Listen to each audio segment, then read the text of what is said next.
येऊन काही करू दे, काहींनी येऊन इथं सांगितलं की महायुती हे ते. आता मी काय उत्तर त्या गोष्टीवर दिलं नाही. पालकमंत्री म्हणले की बाबा महायुती आहे आणि आम्हाला कमी लेखू नये.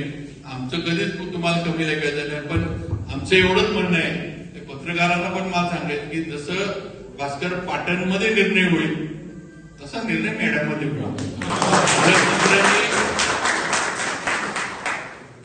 आमचं म्हणणं एवढंच आहे की पालकमंत्र्यांनी पाटणमध्ये महायुतीचा निर्णय मग करावा आणि मग आम्हाला सांगावं इथं की महायुती आहे, तुम्ही त्याप्रमाणे वागा. कारण ते पालकमंत्री आहे. ते आधी मी आता मंत्री झालो, ते माझ्या आधी 5 वर्ष मंत्री होते. म्हणजे उद्धव ठाकरे साहेबांच्या सरकारमध्ये पण मंत्री होते आणि आताच्या याच्यात पण मंत्री होते. त्यामुळं त्यांनी त्या पद्धतीनं आम्ही त्यांचं अनुकरणच करतो ना. मंत्री म्हणून कसं काम करायचं आम्ही त्यांच्याकडनं शिकलोय.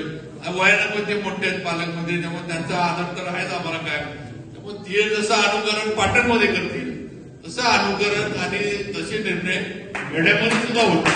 आणि तिथं मग महायुती म्हणून सगळ्या घटक पक्षांना एकत्र घेऊन निर्णय करावा. आमचं काही त्याच्याबद्दल निर्णय नंतर त्या पद्धतीने आम्ही निर्णय करू, एवढं त्या निमित्तानं सांगतो.